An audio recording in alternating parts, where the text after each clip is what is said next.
Welcome, welcome, welcome to eliminating self-sabotage. Now, those of you who are on right now, congratulations. The procrastinators I know will be coming and joining us sooner or later. Okay, so the thing about it, we all sabotage ourselves. We all do.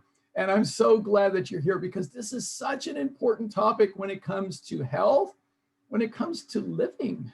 Really having emotional well-being and being able to live a thriving, healthy, happy life. Self-sabotage is an important part of being able to understand what gets in the way. And you can get a lot of good information. You can learn the information about what to eat and how to exercise and how to sleep better. And you can get all of that data, all that information. But to me, information is not power. Knowledge is not power. It's the application of knowledge that gives us power. And so what gets in the way of applying our knowledge is ourselves. We get in our own way, don't we? Yes, we do. So I want to start off with a story. I have many stories of self-sabotage, but I want to share with you a big one. All right, so in 1990, all right, so this is, a little over 30 years ago. So it was October 9th, 1990, a day that will live in infamy in my life. I was playing basketball in downtown Sacramento. I was working across the street for the Office of Statewide Health Planning and Development. And I went out at lunch to play basketball. And I warmed up as usual, and I was doing really fine. Everything was great. And then during the middle of a game, I pushed off to intercept the pass. And all of a sudden I heard a loud bang. I thought for a moment it was the backfire of a car.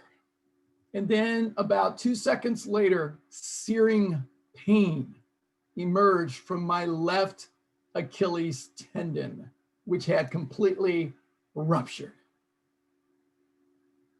Wow. I went down. And it hurt. Oh my God, it was searing. I had emergency surgery the next day. The surgeon told me afterwards that it was so badly frayed inside that he had to actually splice everything into another tendon in order to hold it together. I asked him if I would be able to play basketball again. He said, "Don't even think about it. You'll be lucky if you can walk normally again."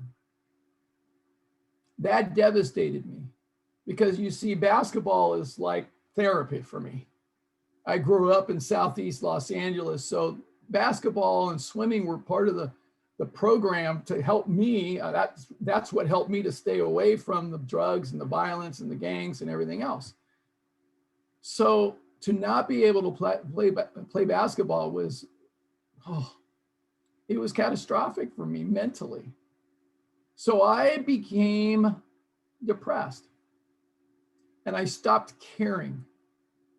I stopped caring about my health. I stopped caring about being healthy and fit. I stopped caring because I felt like I was in a hole. It was a big, deep, dark hole. So I started to resort to giving myself fixes to feel better. A lot of times that's what we do when we're depressed, don't we? We start wanting to feel better, short term. And I knew what I was doing, but I didn't care. Shortly after that, I had a new job and I started working at Kaiser Hospital in South Sacramento. And I became the assistant administrator. And I still remember this to this day.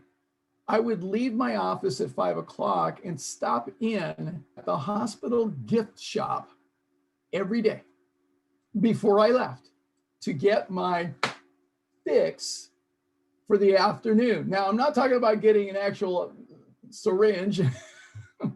No, they have different kinds of fixes in the hospital gift shop. Now, have you noticed if you've ever been into a hospital gift shop, do they ever have healthy food in a hospital gift shop?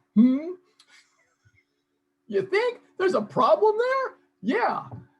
So I would get my fix of, and this was every single day, I had it budgeted. My package of 6 Oreo cookies, my large Mountain Dew, my king size bag of M&Ms. I went back and forth between peanut and regular, and a 3 Musketeers bar to top it all off. Every single day. Now, the rest of my diet wasn't much better. It wasn't much better. So, yeah, talk about processed foods. Yeah, that was processed. So I did this every single day. I knew what I was doing. I didn't care. I didn't care. So 4.5 years later, early 1995, about this time in 1995, I was coaching my swimmers, and on deck, my friend, I use that term loosely, he walked up to me on deck that day in the morning, and he had known me for several years before I even ruptured my Achilles tendon. So he walked up to me and he said, "Getting a little chubby there, Ruben." Then he turned and walked away. Ooh, I got mad. I got so mad. Oh my God. And I had a buttermilk donut in my hand. I wanted to throw it at him, but I didn't want to waste the donut. Now, if you can feel me, you are truly one of my friends. Okay. So I realized at that point, very important, that I had done it to myself. I had sabotaged myself for 4.5 years. I had put myself into that dark hole. And I recalled the wonderful story that Portia Nelson wrote about her life story. It finally hit me. Portia Nelson, in her story, there was an assignment in her graduate studies to write your autobiography on one side of a sheet of paper. And so she wrote, chapter 1, I walked down the street. I fell into a hole. I stayed there for a very long time. Finally, I got out. It was not my fault. Chapter 2, I walked down the street. Again, I fell into the hole. I stayed there not quite so long. I finally got out. It was not my fault. Chapter 3, I walk down the street. I see the hole, and still I fell in. I got out a little quicker. It was my fault. Chapter 4, I walk down the street. I see the hole. This time, I walked around it. Chapter 5, I walked down a different street. Well, I realized for myself in that point in my life that I had put myself into a hole. I had seen it. I put myself there, and it was time for me to get out. So that's what I started to embark on. So that's the journey. And so what I want to share with you today is information that I've gathered over the years that has really made a difference for me and for hundreds and hundreds of people. I've also taught psychology at the university level. I taught it for 3 years at DeVry University. And what I've developed over the years is a model for helping us to understand that what we do is we sabotage ourselves, not intentionally, but subconsciously. And so what we're going to dive into today is a path, a journey for you to be able to understand your subconscious map. Now, this is information that you will never see taught in a high school or at a college. I am passionately believing that we need to be teaching our students this in high school and in college. I mean, everybody needs to have a course on being able to understand your subconscious map so you don't have a life of misery. Okay, so like that would be the #1 course taught at all levels. And it's really an important course. So we need to be able to learn this. So it's very powerful. I also, about this process, I've also taught this process to the Sacramento Association of Marriage and Family Therapists. And many of them report great success in being able to use this model to work with their clients. So have fun with this. It's very simple, but it's very impactful in your life. Now, before we get started, I want you to come to an important realization that your life will never be the same after today. It will never be the same after today. Today, we are wiping off the fog that's on the mirror, and you're going to see yourself in a whole different way. Now, you're beautiful. I want you to know that. Every single one of you is a beautiful divine creation. Every single one of you. So you're going to get to see yourself in a whole different way that will be remarkable and empowering, because this information is going to help you see how you can actually make great strides in the quality of your life. So I'm really, really excited about this. So in addition, let's see here. Somebody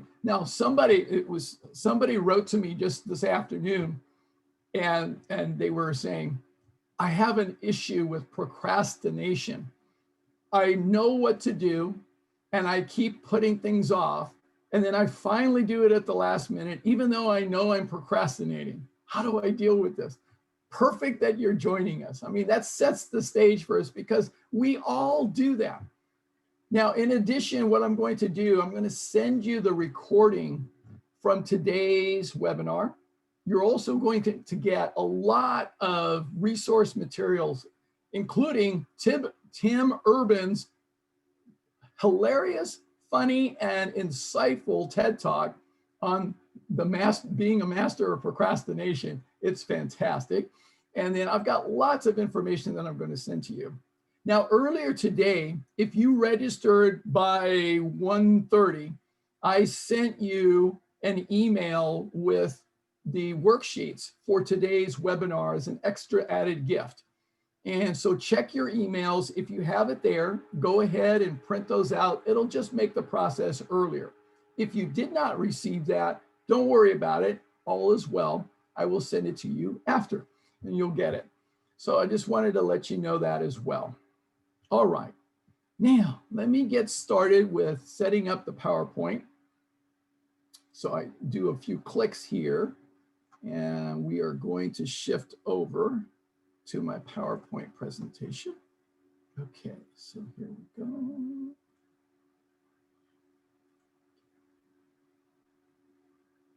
Click here, click there, and click here, and click there. And here we go. All right. I'm very excited. I found this picture. I bought this picture, actually. It's really cool. Even Buddha had a little monkey telling him, do it, don't do it. You know what to do. Don't you dare. No one will know. Wait and see. You deserve it. Whatever. We all have that little monkey, don't we? Yeah, even the Buddha had a little monkey. So we all have this, and it's really powerful. So a little bit more about myself. My name, Ruben J. Guzman. MPH does not stand for the speed that I drive my car. It stands for Masters in Public Health. And I got that degree from UCLA back in 1988. And when I got done with that, I had a very important decision to make. Do I or do I not go back to complete my training to become a physician at UC Davis School of Medicine? I'd spent 3 years in medical school there. And I realized at that point that I was now passionate about promoting health, and I was no longer committed to treating disease. So I decided that I wanted to pursue studying lifestyle medicine on my own. And I was ahead of my time because there was nothing called lifestyle medicine back then. And I went into healthcare administration, did that for over a dozen years, and I went into consulting. And then I continued my own personal journey of studying lifestyle medicine from absolute amazing trailblazers like Dr. John McDougall and Caldwell Esselstyn and T. Colin Campbell and Neil Barnard and a whole host of other people. And then in 2016, I discovered that there is a new branch of the American Medical Association. It is called the American College of Lifestyle Medicine. Yes, yes, lo and behold, a brand new branch of medicine. It's an evidence-based approach to prevent, reverse, and treat chronic disease using lifestyle measures as opposed to medications. And guess what? We can do a better job. Isn't that great? Yes, I love it. It's so amazing. So in October 2017, I went to my first lifestyle medicine conference in Tucson, Arizona. And then they announced the opening of a board certification exam. I was so thrilled because it was the first area of board certification was for physicians, MDs and DOs, but they also opened up a second category of certification for professionals, PhDs, and those with a master's in a health-related field. That's me.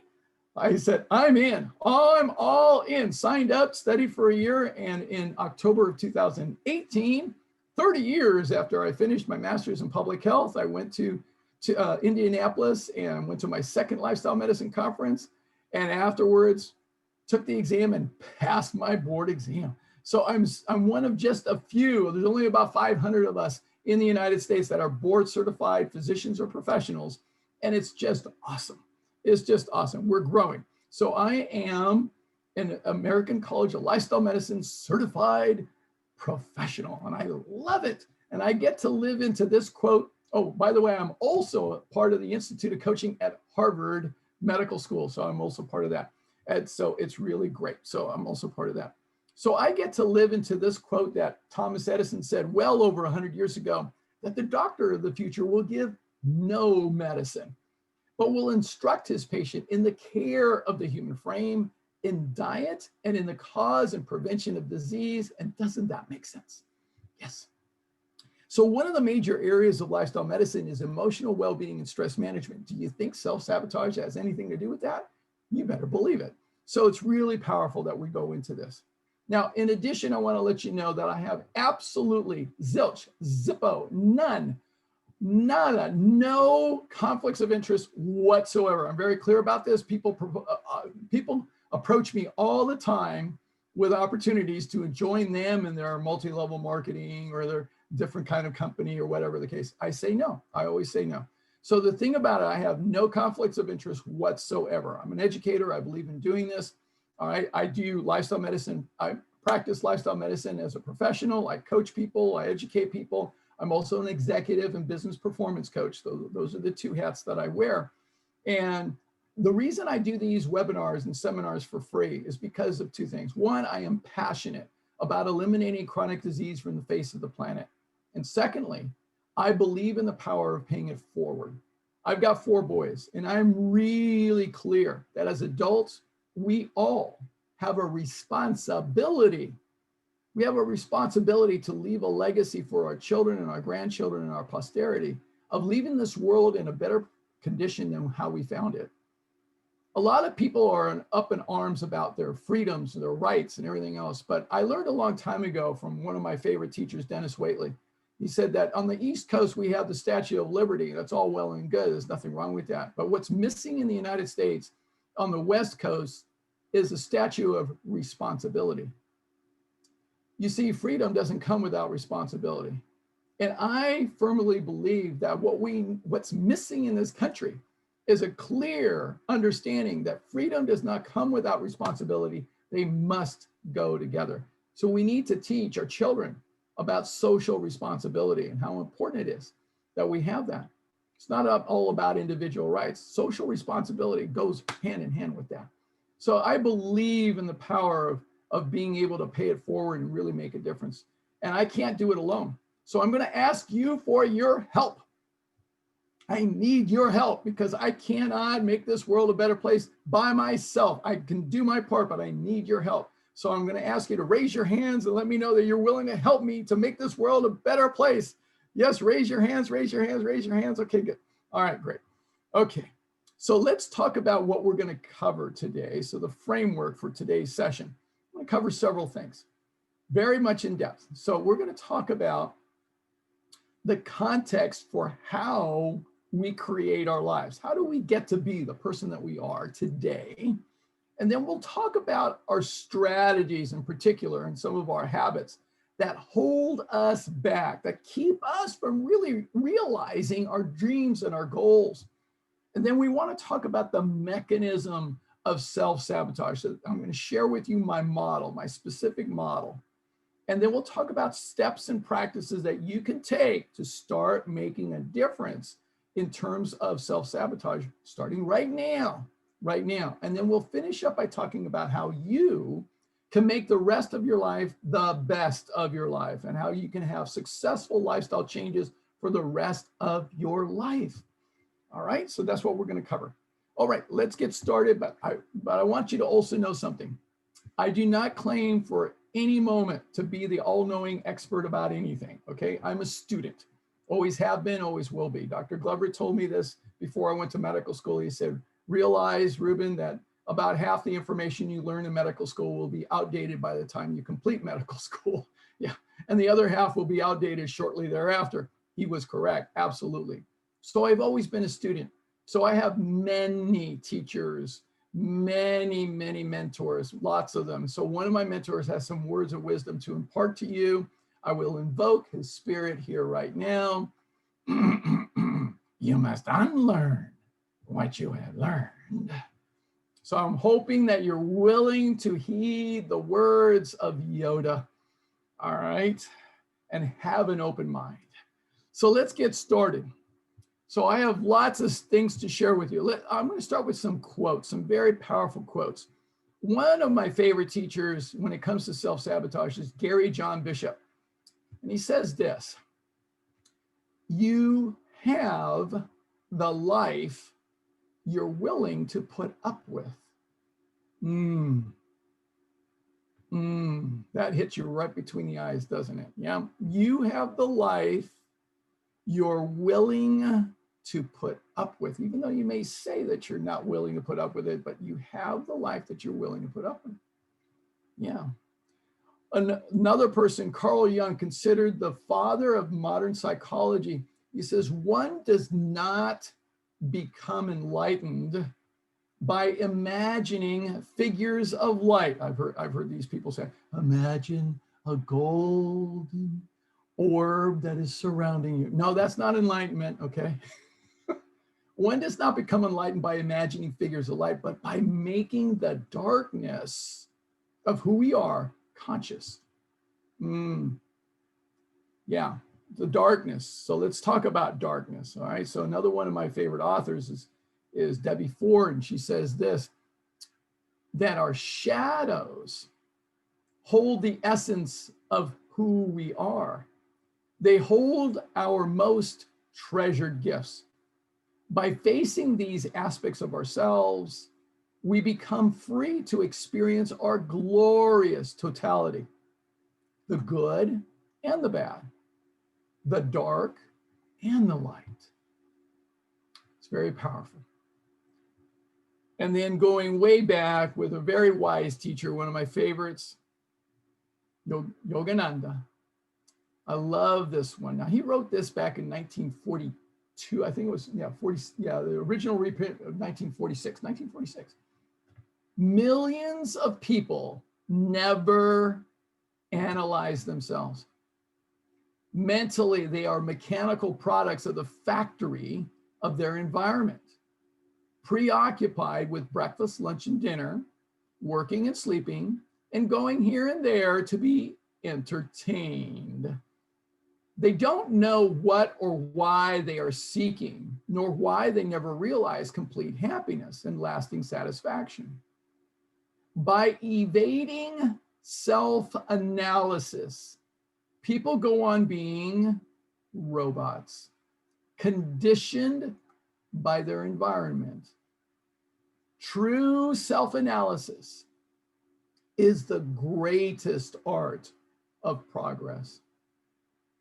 So first of all, I just want to acknowledge each and every one of you being here, because doing the process, being willing to analyze yourself, being willing to look at yourself is powerful.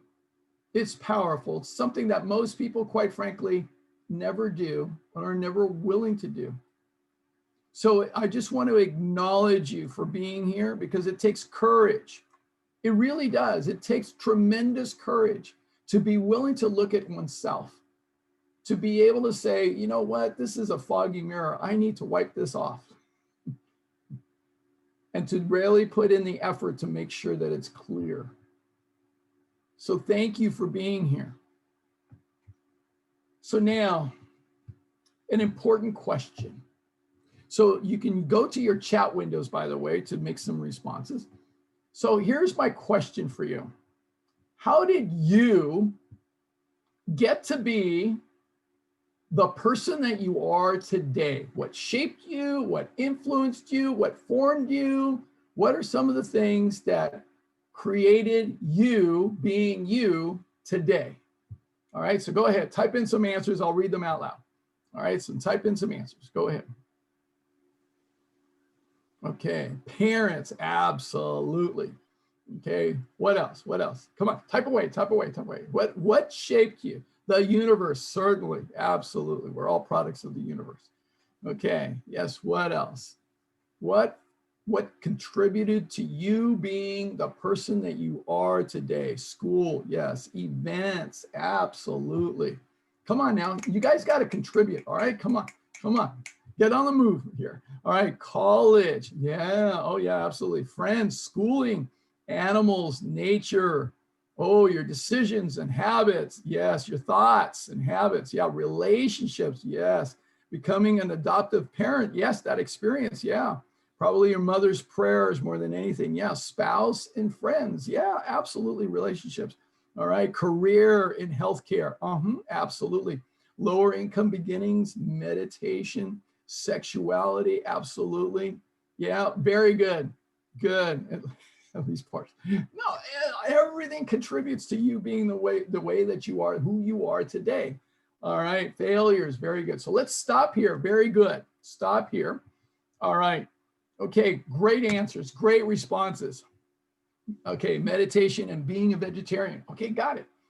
All right, now, in psychology, there are many models to look at in terms of trying to understand how we are as human beings, to try to understand ourselves.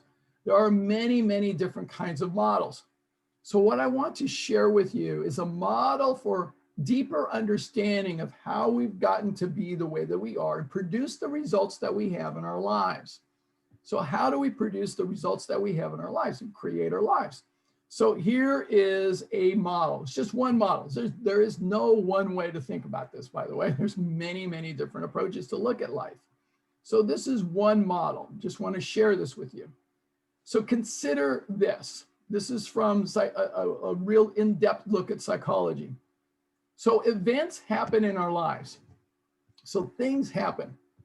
Now, one of the things that we know of in psychology is this, that anytime anything happens, as soon as that happens, immediately it goes through our brainstem, through a part of our brainstem called the reticular activating system. Now, this reticular activating system serves as a screen, and it basically is going to screen everything, every bit of information that we're involved in, okay? So it's going to screen that. And then what we'll do, because of that reticular activating system, is we're going to come up with an interpretation of that occurrence, that event. So we come up with an interpretation. So in that moment, what we do is we create our story, our interpretation, our evaluation of that event. So we come up with a story right off the bat. Now, as soon as we do that, and by the way, we are fabulous novelists, in case you didn't know. Okay, so we do that. All right, so that's what we do. Now, we are going to come up with that interpretation and story of what happened. And once we do that, now what we're going to do is we're going to match it up against our pre-existing beliefs. Okay, we're going to match it up. Now, we all have a card catalog system in our brain. Okay, now some of you, I know I date myself, but I used to go to the library and go check out the card catalog system. So the thing is, we all have beliefs that are implanted in our subconscious mind. So what we're going to do is we're going to take that story, all right, and we're going to look at it and we're going to compare, we're going to pull out the relative beliefs. That's what we do. Anything related. So let's say something happened in terms of let's say you're dating somebody and you send out a text message and there's no response, okay, for 24 hours. So you come up with a story, they're ignoring me, they're moving on to somebody else, blah, blah, blah, all kinds of things. So now what you're going to do is you're going to pull out the belief categories of all the card catalogs, all the different things that you have stored in your belief system around relationships. So you pull out the card catalog, the whole area of relationships, and you got, well, this happened to me in 1943. This happened to me in 1962. This happened to me in 1985. This happened to me in 1993. All right, so you pull out all the different events, and you're going to do the next thing, which is to compare, assess, and judge. You compare, assess, and judge the current system based on all the beliefs and that current event and that story that you have about that event. You're going to do that. So we do that. We do it in a drop of a hat. I mean, we just do that so fast. So we compare, assess, and judge. Then we pass a sentence. Yes, we do. We pass a sentence. Now, the sentence can be on ourselves. It could be on them. It could be on everybody else in life. We pass a sentence. And then what we have to do is take action. All right, so we take action based on that sentence, and we're going to reach in our toolbox. And our toolbox, we've collected all of these strategies to how to deal with life. Now, I've learned to collect tools over the years because my dad was a machinist and a mold maker, so I grew up with tools. I mean, we were always buying tools. I mean, we had a special job. We'd go to Home Depot or Lowe's and we'd go buy the tools. All right. Now, truth be told, some of us guys, we buy tools that we will use once and never use again. But there are some tools that we use all the time. How we actually collect and deploy strategies is very much the same way. So what we do over the course of our lives, especially our early life, we're going to collect tools on how to deal with life. So once we've done the comparison, the assessment, and the judgment, what we're going to do is reach into our toolbox and see, oh, what tool do I need to use in this situation? All right. Now, sometimes it may be a screwdriver. Sometimes it's a hammer. All right. And sometimes, like for relationships, some people pull out the hammer. Boom. Oh, that's it. You're done. And so we do all kinds of things. We pull out the appropriate tool. At least we think it's the appropriate tool. And we're going to use that tool. And here's what we see from psychology is that particular strategies get used over and over and over again. And these become our habits.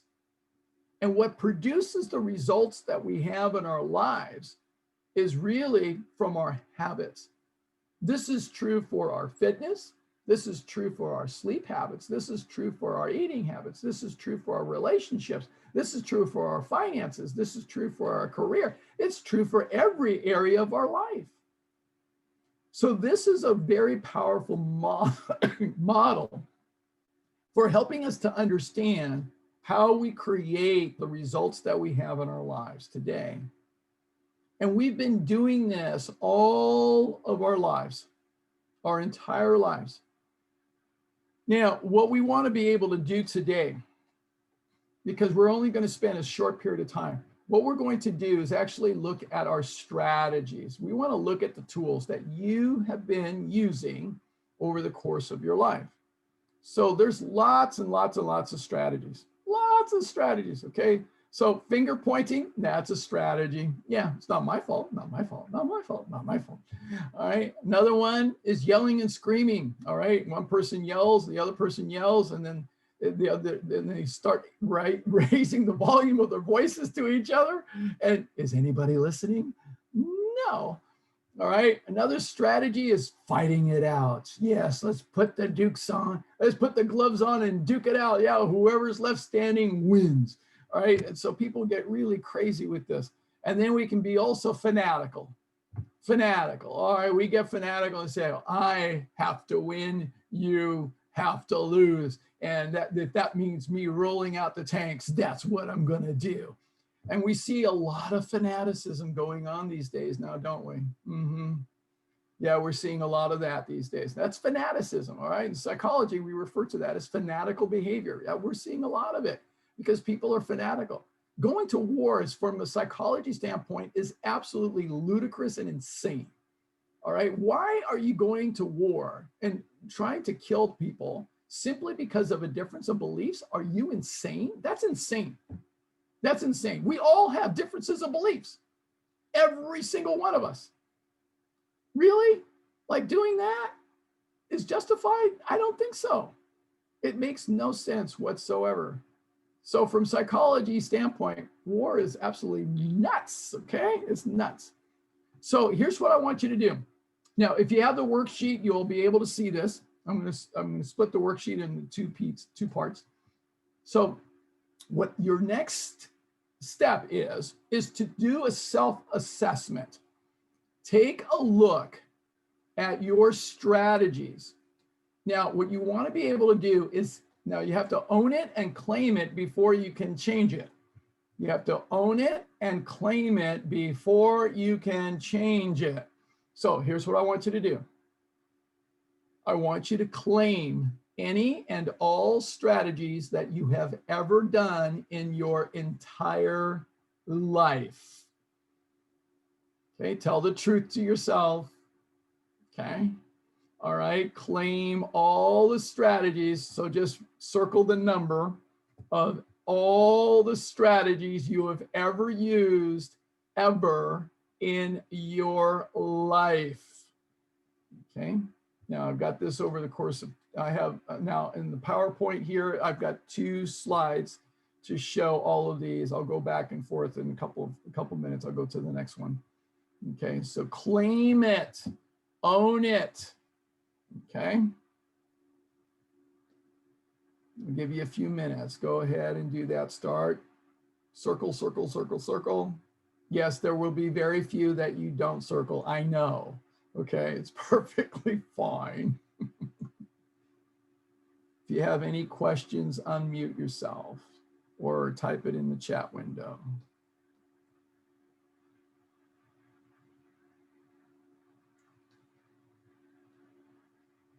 Give you a couple minutes here. Claim all of the ones that apply to you.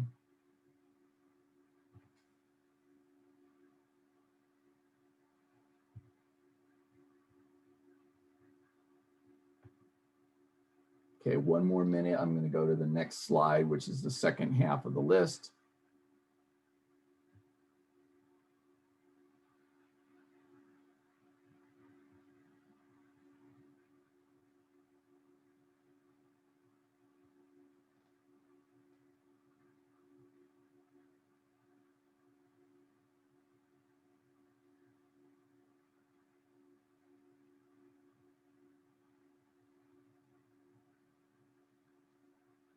Okay.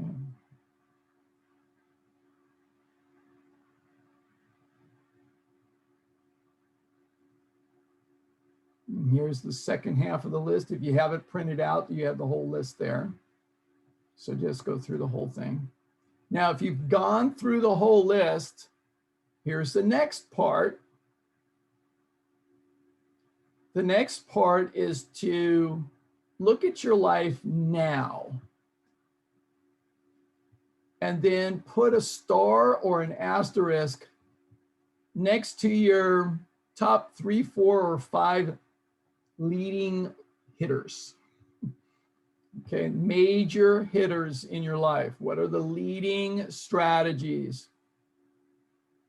that you've been using in your life, now in your life? If you really look, be honest with yourself, tell the truth to yourself. This is a powerful moment in your life.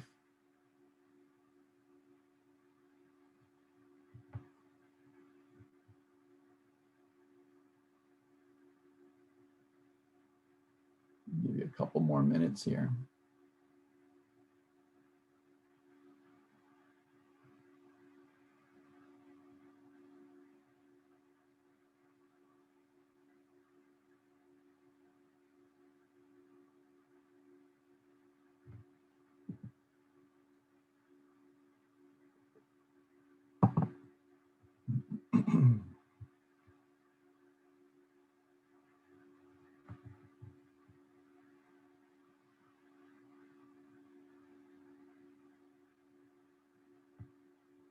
Okay, so start to wrap it up. So you should have claimed quite a few of these by now. And then make sure you have a clear sense of several leading hitters, the major culprits, if you will, major tools that you've been using. All right, so I'm going to pause the sharing right now. Okay, so we're going to have a conversation. Isn't that exciting? Okay, so now I'm going to ask for volunteers who would like to work with me in just simply sharing what your major hitters are. You don't have to tell a story. You don't have to explain it. I just want to, let's just hear what are the major strategies that you see for yourself that you've been using in your life. Okay, so unmute yourself. Okay, Linda, you're up. Did you unmute yourself? Yes. Yeah. Okay, good. So what are your leading hitters? I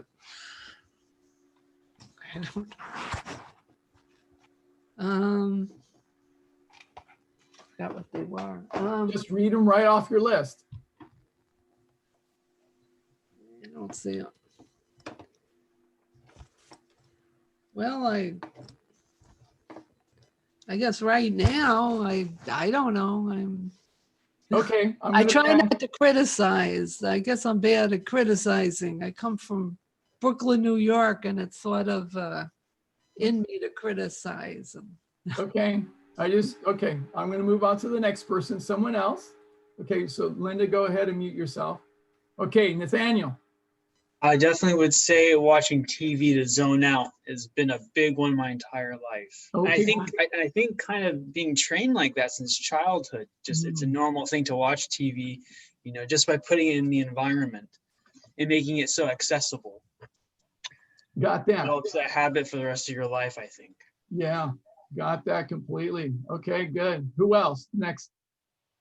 Couple more. Who else? Let's see, I have to go to second. Susan, go ahead.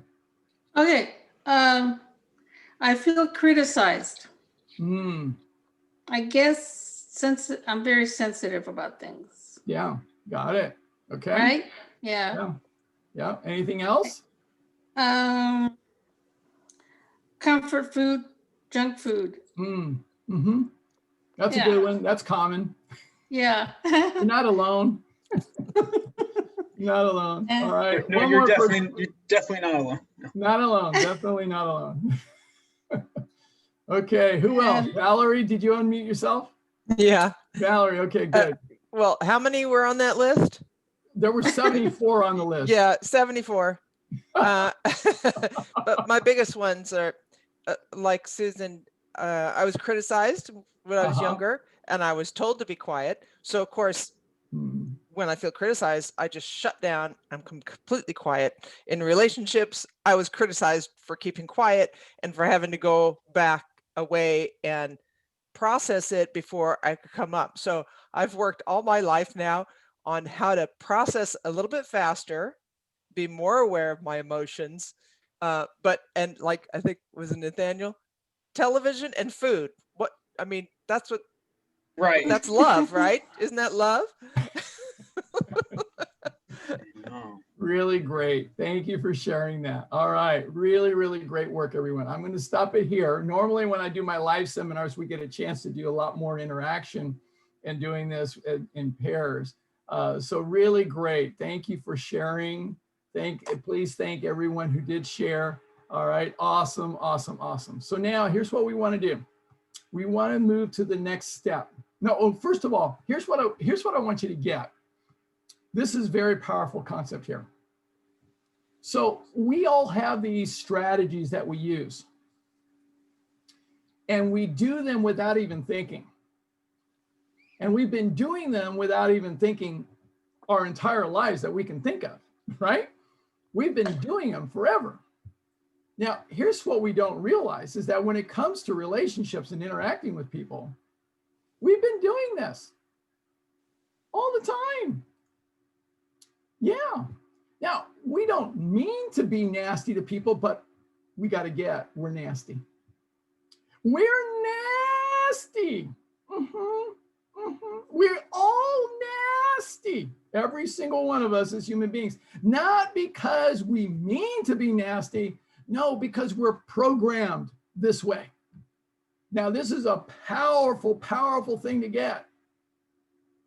It's powerful to get it.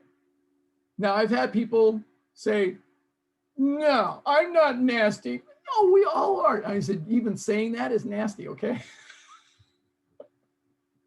So we are all nasty human beings, not intentionally. No, we just have this insidious nastiness that we all have because we have all these strategies that we use. And these strategies keep us from experiencing connection with other human beings, keep us from love, true, authentic love. It keeps us from success in our lives, keeps us from being able to contribute to others. It gets in the way. That's what these strategies do. So what we need to be able to do is move past this. We've been doing this for quite some time. All right. Okay. So now let me share the screen again. Okay. See, move over here. Oop, got to resize the screen. So I have some questions for you. All right.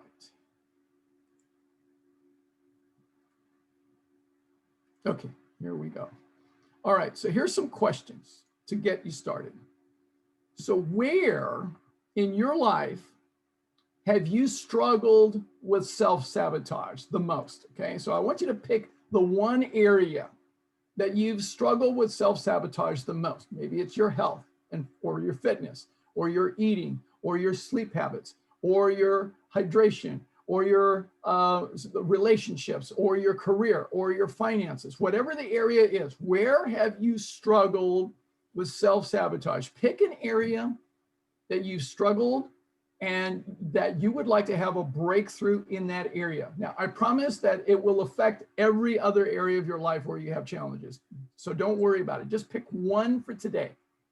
Pick one area that you've struggled with self-sabotage that you want to go to work on and focus on for today. It will make a difference if you focus on just one area. So just pick that one area. Okay, whatever that is. All right, whatever that is, pick that one area. Now, take a look at the list of strategies that you selected for yourself, that you've been doing. Now, this is where you're starting to look at the mirror here. Look for yourself at that list of strategies that you selected. Which of those strategies have been involved in the struggle of that area of your life? Again, this is an opportunity for you to tell the truth to yourself and be honest with yourself. Look at those strategies. Pick 2 or 3 of those strategies. Oh, yeah, this is what I've been doing. I've been procrastinating. Oh, yeah, I've been watching TV, late at night. Oh, I've been doing this. Oh, I've been eating the comfort food, even when I don't want to. And so, yeah, I've been doing all of that. Yeah. So this is where you get to tell the truth to yourself. And be honest with yourself. It's powerful. Okay. Now, the third question. How long has this issue, concern, area of challenge been going on in your life? And it could be that, now, by the way, forever is not a time that's viable. Okay, none of you are that old. All right. Now, as long as you can remember, that's perfectly acceptable. All right. Because for a lot of us, it's been since before we were, very old at all. So how long has this been this way? 20, 30, 40, 50 years? Yeah. Very well could be. One of my students, Al, did this program with me at the age of 82. He said that this has been going on for 75 years. Now that's being honest. All right. Now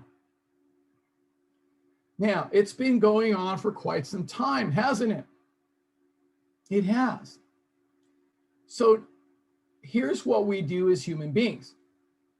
We have areas of our life that we're challenged by.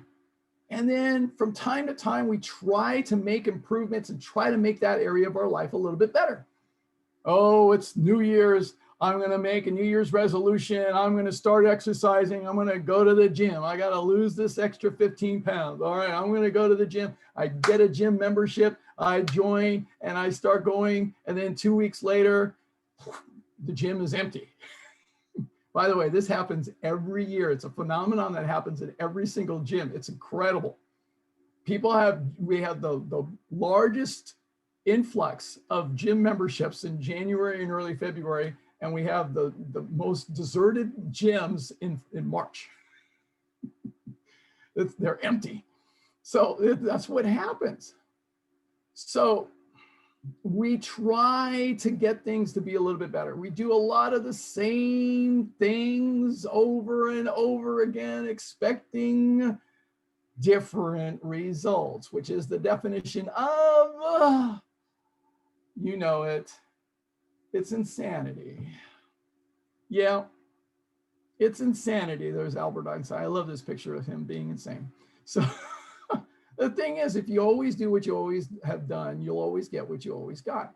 We do this. Now, I'm not saying that you are clinically insane, even though I'm qualified to do so. I won't go there. Okay. All right. So the thing is, we have this insidious insanity as human beings, and we all have it. Now, there are some people, however, and you know who they are. I mean, as soon as your caller ID shows up on their caller ID shows up on your phone, you think twice before answering it. That these people, they're insane. They love their insanity now, don't they? They are drama all the way through. All right. So we want to end the insanity. So my question for you is this: are you ready to end your insanity? Raise your hands and shake them like this if you're saying, yes, I'm ready to end my insanity. Okay, all right, good. Let's end the insanity. So to end the insanity, I go back to Albert Einstein again, and he said this: we have to recognize this, that the significant problems we face cannot be solved at the same level of thinking we were at when we created them. Now, this is really powerful to get. There is a lot of wisdom in this. First of all, we have to shift our thinking, our mindset, our consciousness and awareness. Absolutely. And secondly, we need to recognize that we created our own problems. Now, we didn't create them intentionally. We created them subconsciously. Subconsciously. So what we have to be able to do is understand that we created it subconsciously, and that's where the solution lies. Not consciously, but subconsciously. Now, in psychology, we study this. We realize that the brain and the mind is organized into 3 different major parts. 30% of what we're operating from when we're awake, while we're awake, is from our unconscious mind. So this is our central nervous system, the sympathetic and parasympathetic. I talk about this in almost all my other seminars. All right, that's the central nervous system. It runs the show. Your heart beats without you thinking about it. Digestion of food happens without you thinking about it. Breathing, going in and out, you don't have to think about it. That's all autopilot. That's unconscious. Now, we think we're 100% conscious while we're awake. Think again. We're only operating about 10% from our cognitive awareness, our conscious mind. Yeah, 10%. That's it. 60% of how we are functioning right now as we're awake is based on our subconscious mind. Subconscious. It's below the level of conscious. This is where we install all our beliefs, our strategies, our habits, our conditioning, and our programming. And what we show in the research is about 90% of our subconscious mind is established by the age of 7. 7. Now, if you're a parent like I am, you're thinking, oh my, what have I done? So the thing about it is that by the age of 7, 90% of our subconscious wiring is already established. I don't remember very much before the age of 7, and most of us don't. We remember very little. And yet that's where the subconscious wiring got established back then. I'm going to send you a video by Bruce Lipton. He talks about how the Jesuits used to say, give me the child for 7 years, I'll show you the man. Because what they would do is they would take the boys and they would take them away from their family and they would train them for 7 years, and that would condition them. They knew that. They knew that's how they needed to do that. We have studied this in psychology tremendously. And what we know about the subconscious is that it records everything. It's always alert and awake, and it controls 95% of our lives. It's built on habituation, habits, practices, repetition. It speaks to you in your dreams all the time. And there's no verbal language. It's emotional. It's emotionally programmed. In psychology, we say that the age of reason is about 7. So before then, we are emotionally driven. So the subconscious is emotionally programmed. Now, it can do a trillion things at once. Only the subconscious can multitask effectively, okay? Just so you know. It's not logical. It's the feeling mind, and it's a million times more powerful than the conscious mind. This is where we have to go. But we don't have courses in high school and college saying, all right, today class, what we're going to do is we're going to delve into how to reprogram and effectively understand your subconscious mind. Whew, that's what we need. So this is where we're going to go. Our subconscious mind. I'll give you an example of how we program ourselves. All of you that drive a car, you get into a car today and you drive your car. And there are so many things that you do today without the level of consciousness that you had the first day that you got behind the wheel. Isn't that amazing? Like the first day you got behind the wheel, you had a different level of consciousness. You were completely aware. You were watching every mirror. You're watching everything. I mean, you were very, very conscious about every little detail.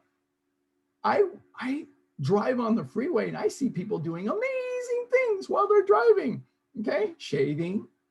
Okay, doing their eyelashes, makeup, reading a book. I mean, come on. I mean, people are operating, they're driving the car from their subconscious, is what they're doing. So the thing is, we approach our lives in much the same way.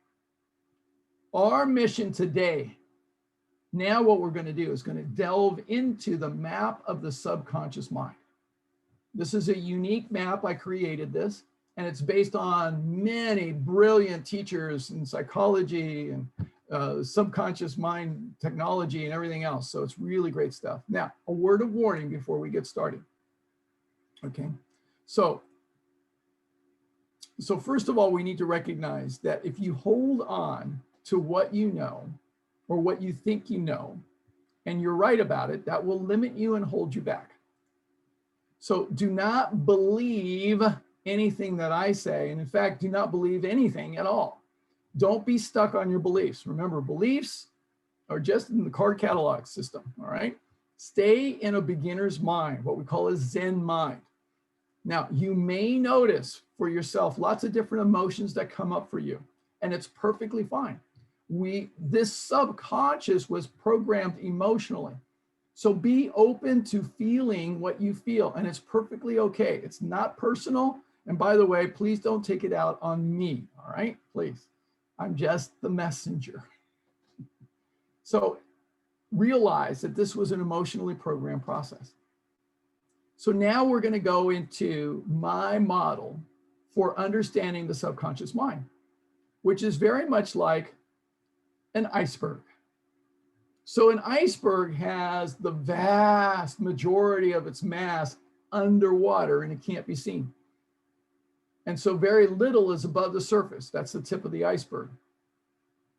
So what we're going to do is we're going to look at the entire iceberg, and there are different layers to this mechanism of self-sabotage, which is the subconscious mind. So the first layer that we're going to look at is the top of the iceberg. So this is the tip that's above the surface of the water. These are the areas that we are aware of. So these are the conversations that we say to ourselves that we are aware of in the moment of truth. Now, I want you to go back to that area that you selected to focus on for today, whatever that area is, okay? Relationships, finances, health, whatever the case may be, all right? In the moment of truth, when you're about to sabotage yourself, I just want you to put yourself there right now. Put yourself back in the past. Put yourself back into that place. Oh, you're about to do it to yourself again. What is it that you say to yourself in that moment of truth when you're about to do what you know you shouldn't do? Okay, I love this example. Dieting sucks. I want ice cream. What is it that you say to yourself?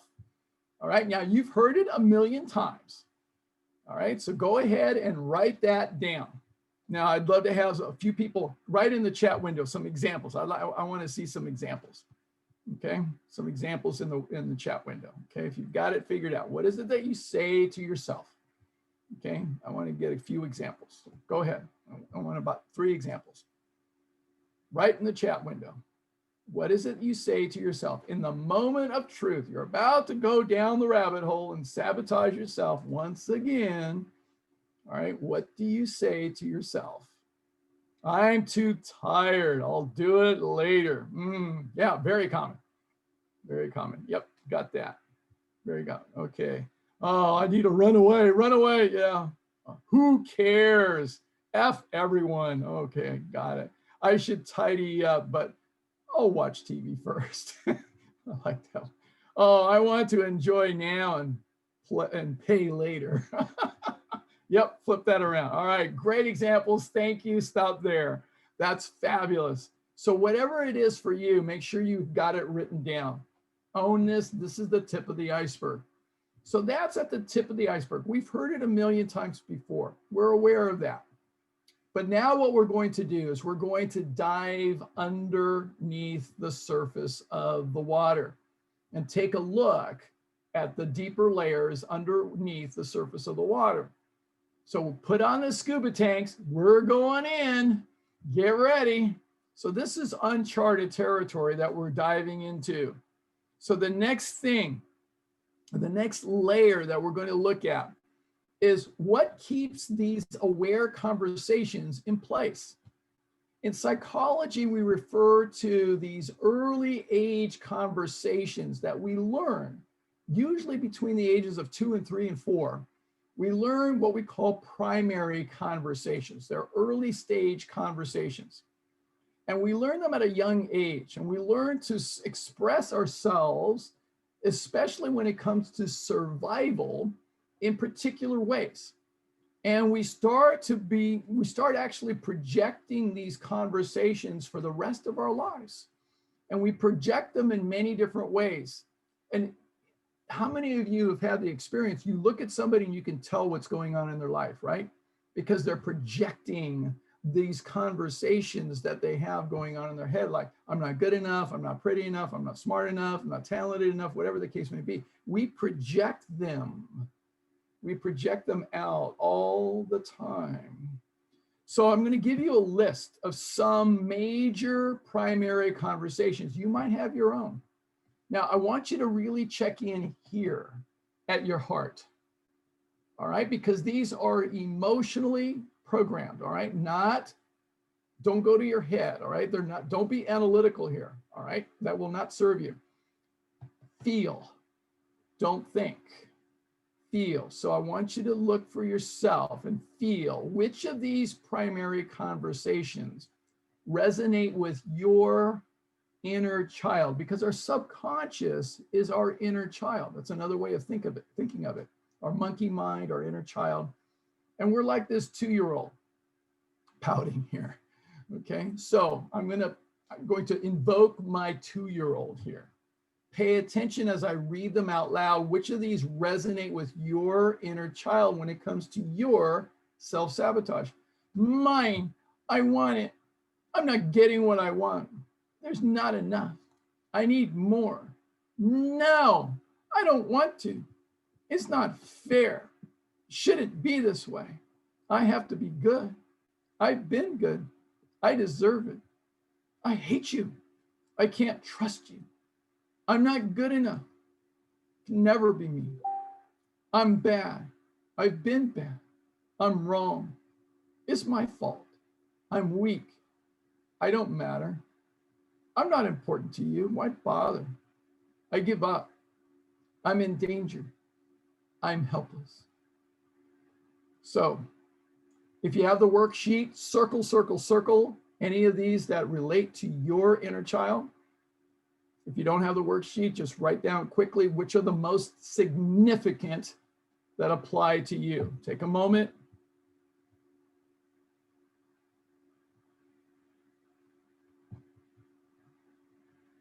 Again, operate from your heart. What feels, you can feel these. It's there. You know what's there for you.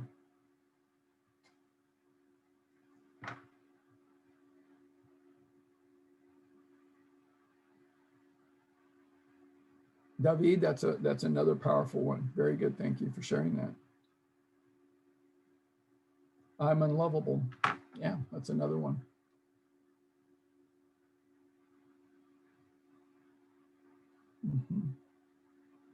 Okay, so own it, recognize it, embrace it. That's just you. Okay. All right. So now we're going to go deeper. So what keeps these primary conversations in place? They're very much entrenched. What keeps them in place is that our inner child is actually getting an immature, not a mature, but an immature benefit, what we call a subconscious payoff. A subconscious payoff. So there's something that our inner child is getting from keeping these conversations alive. There is a benefit. There's a payoff. Now, some of the movies that I've watched over the years are brilliant at being able to portray these subconscious payoffs, these immature benefits, these things that we focus on as little children, and we carry them into our adult lives. So movies like Charlie and the Chocolate Factory and Alice in Wonderland and Willy Wonka and things like that. Brilliant stories, many of these. So again, I want you to feel, don't think. Feel which of these payoffs your inner child is striving for. So one of the payoffs is immediate gratification. I want it now, give it to me now. Another payoff is comfort, pleasure, and laziness. I want to feel good. I don't want to be uncomfortable. I want to feel good. I want to have my comforts. I don't want to do any work. No. So we say those kinds of things to ourselves. Another payoff are reasons and justifications. Reasons and justifications. Now, these are emotional reasons and justifications, okay? They're not rational. They're emotional reasons and justifications. That true story, many years ago, I asked my son Gabriel, son number 3. He's 2 years older than his brother, Joseph.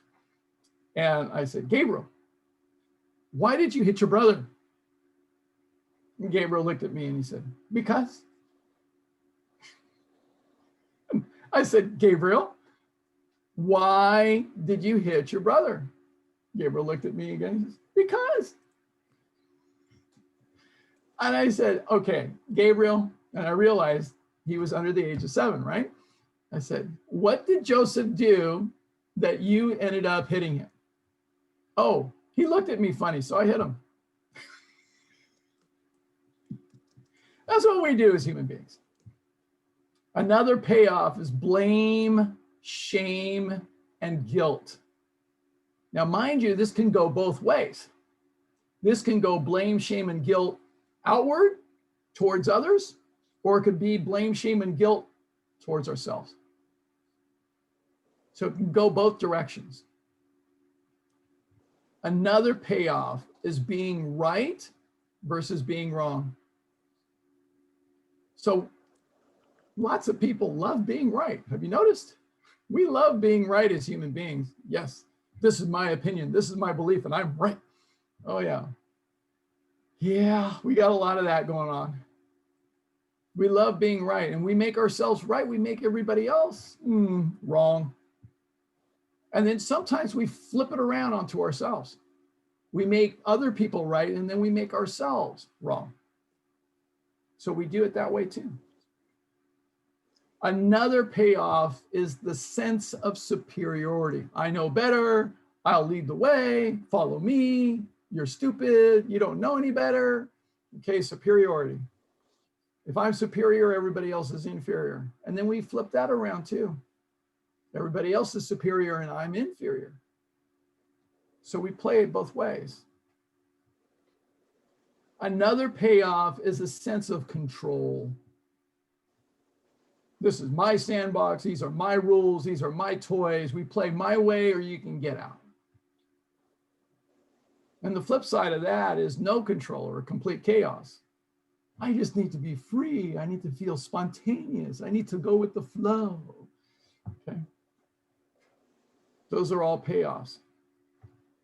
The ultimate payoff is avoiding responsibility. Doesn't mean that you're an irresponsible person. No, what we tend to do in our inner child is avoid responsibility. We want somebody else to take care of us so that we can play. We don't want to be responsible. That's too much. It's too much to ask. So again, I want you to look for yourself, check in here at your heart. Which of these resonate with your inner child? Claim them, circle them, write them down.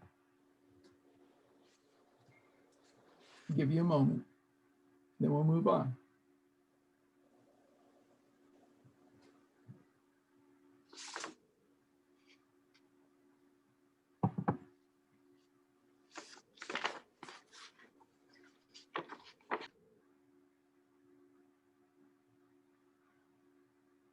Okay, so now we're going to go deeper.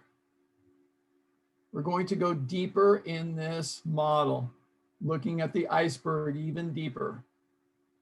So why do these subconscious payoffs stay in place? Early on in our lives and our development, we learn to adapt. We learn to survive. And the way we learn early in our lives, a lot of times is expressed in our play. Now, I grew up, I remember we would play, you know, cops and robbers and Batman and Superman or whatever the case may be. We played all different kinds of things. We learned to do that. We learned to adapt to life by adopting particular characters. We play certain characters in our lives. Case in point, how many of you know for yourself, like when it comes to the holidays, you act a different way around certain relatives than you normally act? That is a character role. We've learned to survive. That is how we do it. So we've learned to do that from very early on in our lives. There are many different survival roles that we can adopt. Here are just a few. So here are some of the survival roles. So that's what keeps the payoffs in place. So here are some of the survival roles. Again, I want you to check in here with your heart. Which of these resonate with your inner child? The victim says, it's hopeless. There's no hope for me. It's useless. Why bother? I give up. The martyr says, you're more important than I am. I'm not important. I'll sacrifice myself for you. The rescuer says, I know the way. I'll save you. Even if I have to die in the process, I'll rescue you. The rebel says, I don't care what you think or what you do. It's my way or the highway. The jester is the one who's always making jokes about everything, always depersonalizing through laughter. The comedian. Then there's the cynic who says, no way, that'll never work. You're stupid, that you're wrong. Then there's the ostrich who buries their head in the sand and says, problem? What problem? There's no problem. I don't see a problem. Then there's the masochist who says, I've been bad. You need to punish me. Then there's a sadist who says, you've been bad. I'm going to punish you. Then there's the narcissist whose belief is that it's all about me, me, me, me. Then there's the entitled character. I deserve it. I've been good. I deserve this ice cream. Yes. Then there's the peacekeeper who says, can't we just all get along? Can we just stop fighting? Then the people pleaser who says, I'll do anything just so that you can love me, just so that I'm appreciated, just so that you see me. I'll do anything to be loved. Now, this was one of my roles that I really learned about for myself, being the people pleaser. I grew up being that, and I realized a few years ago that there's a flip side to the people pleaser, is that I have attracted in my life people users. People users are the ones that say, I'll use anyone to get what I want. So again, check in with your heart to see which of these roles resonate with your inner child. Don't think, just feel. Claim it. If you have the worksheet, circle, circle, circle. If you're working off of this, just write down whatever's there for you.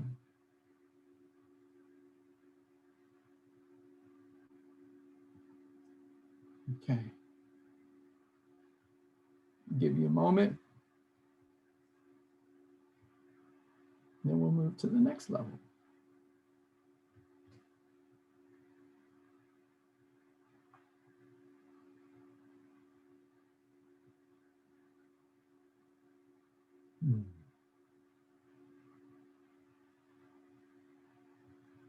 So what we are starting to do now is create this very powerful map of your subconscious mind and how it works and how it's been wired.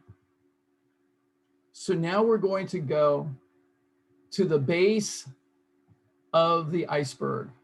What drives this whole mechanism of self-sabotage at the most fundamental level are going to be our fears. You see, human beings are driven by either fear or desire. Those are the two fundamental human motivating forces. Fear drives the whole mechanism of self-sabotage. And we learn to be afraid at a very early age. Very early age. And we learn to be afraid of many things that, quite frankly, are totally irrational. Now, if you have children, you've seen this.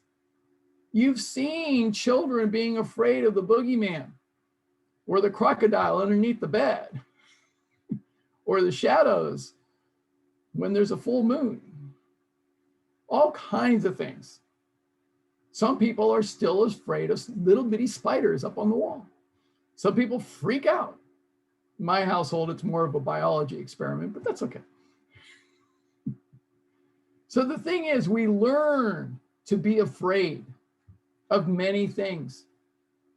And when we look at our lives, when we look at how we're able to produce the results in our lives, many teachers talk about that the only thing, the thing that stops us from being able to achieve our results that we want is fear.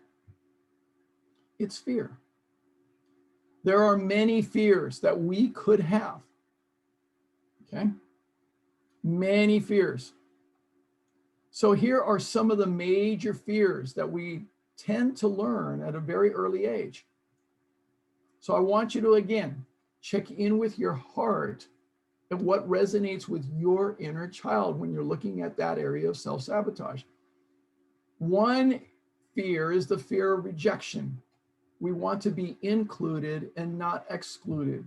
We're afraid of being left out. Another fear is the fear of failure. We're afraid of looking bad and not looking good. We're afraid of disappointing. We're afraid of disappointing our parents. We're afraid of not making it. Another fear is the fear of success. Now, this seems contradictory to us as adults, but our inner child can be very much afraid of success, because with success comes responsibility. With success means not being able to play. With success means you won't be able to do the things that you really want to do, like playing. Another fear is the fear of the unknown. Our inner child becomes very afraid of uncertainty and uncharted territory, going places where we've never been before. And we're getting very scared about the unknown. Another fear is the fear of being uncomfortable. We get very attached to being comfortable. I mean, as children, we have our favorite blanket, our favorite pillow, our favorite stuffed animal. I mean, we've got it down as far as being comfortable. So we are afraid of being uncomfortable. Another major fear is the fear of pain. We've been hurt before, and we don't want to get hurt again. So we're afraid of potentially putting ourselves in a position to be hurt again.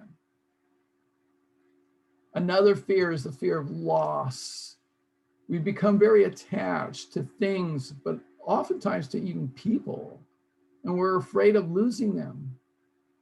I still remember one of the executives I coached many years ago, and he was having issues with anger. And his wife, actually, who was the CEO, actually, she said, we need to get to the heart of the matter of what's going on here, because sometimes he has outbursts. And when we started to do this process and we got to loss, the light bulb went on for him. He realized that as a child, what happened in his life programmed him to be so afraid of loss. Because in the span of 5 years, just 5 years, from the age of 5 until he was 10, he lost 5 significant relatives: his mother, his father, his aunt, his uncle, and a sister. In 5 years, he lost people that he loved. So that could be a major driving force. And then finally, another major fear is the fear of responsibility. We're afraid of having to grow up and be 100% completely responsible. It becomes very daunting. So again, reach into your heart. Which of these resonate with your inner child? Claim them, circle them on the sheet, or write them down. Give you a moment. Now, in addition, I'm going to give you another list of fears to think about as well. This is from Dr. Amy Silver. So fear is a painful feeling that usually prompts us to avoid the cause.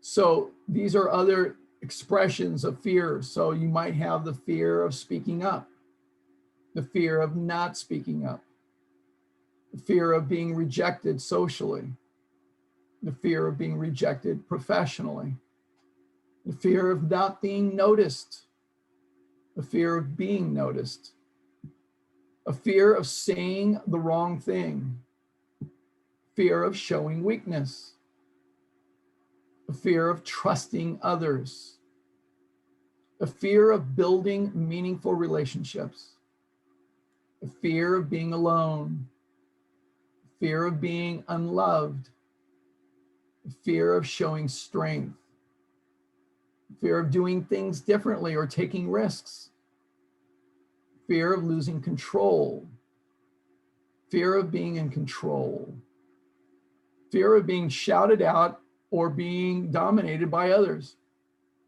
fear of shining too bright, and a fear of showing others up. So if any of these resonate for you, claim them as well. So I'll give you a moment.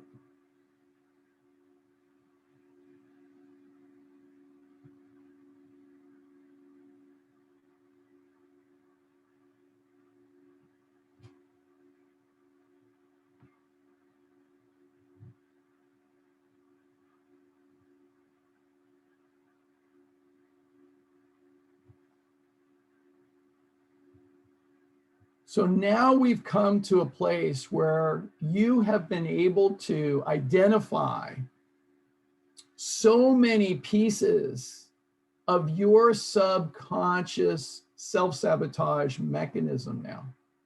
You can start to see yourself in a whole different way now. And it's a mechanical process, just so you know, all right? You want to just realize it's a pattern. It's been something that you've been doing for years and years and years. It's a mechanism, and it's been operating like gears in a machine. That's what it's been doing all of these years. So it's just this pattern, and it's been going on in many areas of your life with just mild differences, but that's what's been going on. So what I want somebody to do is to volunteer to work with me, to go through this entire list of all the things that you identified on your self-sabotage mechanism. What is it that you are aware of, that you say to yourself, the primary conversation, subconscious payoffs, survival roles, and your major fears, just to look at that for yourself. And to somebody who would work with me just to go through this, because we want to go through this. And then, so I need a volunteer. So I'm going to stop the sharing for a moment so I can go to my major screen. Okay. All right. So I need a volunteer. Anybody who wants to volunteer is welcome to work with me. Just one person is willing to work with me. One person. One person who would like to volunteer. Raise your hand or, okay, Valerie, thank you for being courageous. So unmute yourself, Valerie. Okay. I have a fear of speaking up too much. Yes, got that. All right. Okay. So Valerie, so let's start with what's the area that you're taking on for yourself and focusing on? You mean right now in my life? Yeah. Health. Health. Got it. All right. So what is the aware conversation? What is it that you've been saying to yourself that you know? The aware or the subconscious? What is the aware, what is the first level? So the tip of the iceberg. Okay. The aware level is I'm getting older. I can't use grad school as an excuse anymore for the weight I've gained. My arthritis is catching up with me. You know, all these Yeah. things. So my new pattern is self-love, which I haven't done a lot of. Got it. All right. So then what are the primary conversations that are at play when you sabotage yourself that you wrote down or that you claimed? The primary conversations, the inner child conversations. Oh yeah. I have to be good, but I'm not good enough. So that's not fair. So it's not fair. Yeah. And finally, if it's not important to you, why should it be important to me? I give up and I'm helpless. Got that. And it's like that. It really is. We have this. It's like a chain reaction. Yeah, it is. Yeah, totally got that. So I remember this one time. So I always had father issues. Yeah, got it. In elementary school, I thought, okay, I'm going to get all A's because it didn't matter what I got in grades. It was always a focus on the negative. So I got 1 A-. This is Catholic school, 1 A-, and my experiment worked. Guess which one he focused on? And the A-, it still wasn't good enough. So I thought, well, excuse me, fuck it. Yeah, right. Right. Totally got it. All right. Completely. Yes. Yeah. So mature, so mature. Yeah. Well, so then what were some of the subconscious payoffs that you identified for your inner child? The payoffs were I felt in control when I said, you know, forget you. Yeah. Let's see the payoffs. Let me see.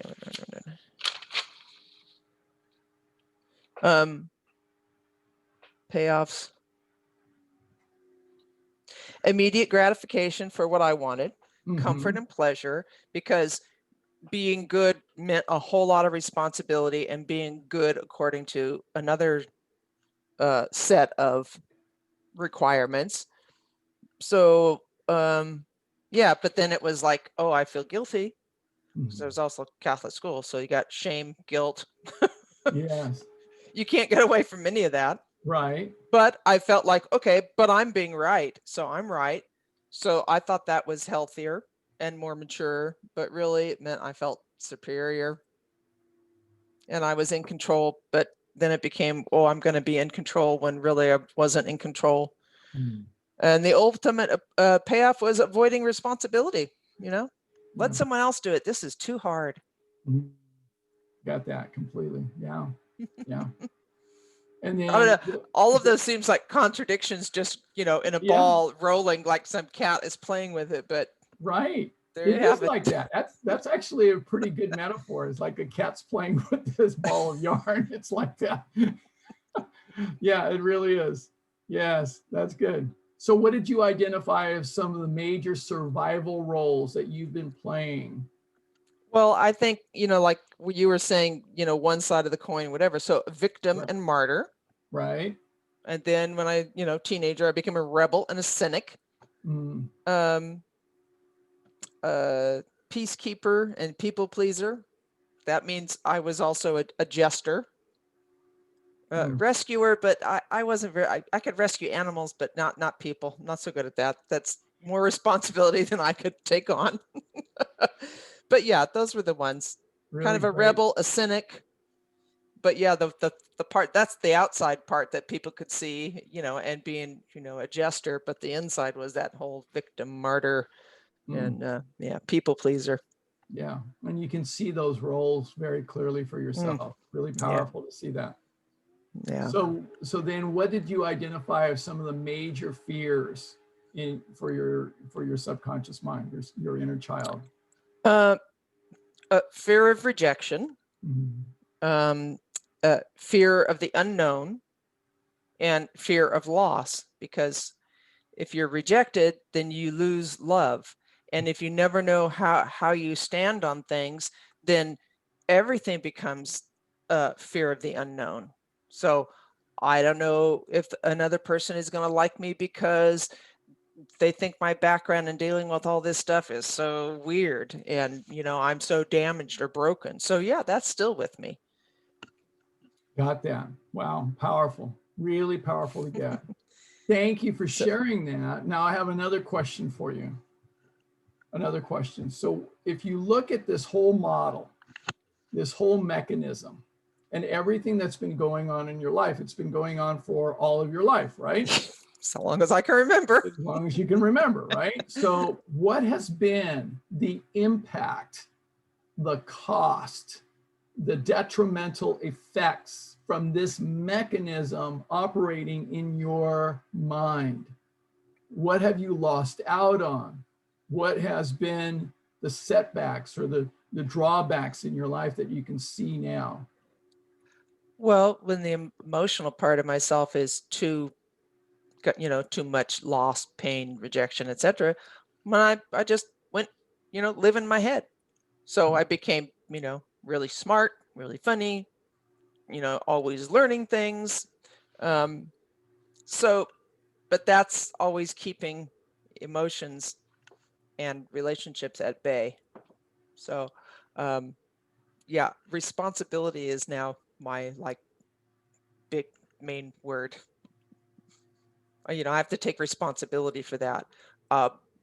Just recently, I reached out to somebody I hadn't even seen one-on-one since COVID, and I thought, well, but maybe I can have an adult friend. This person is a psychologist.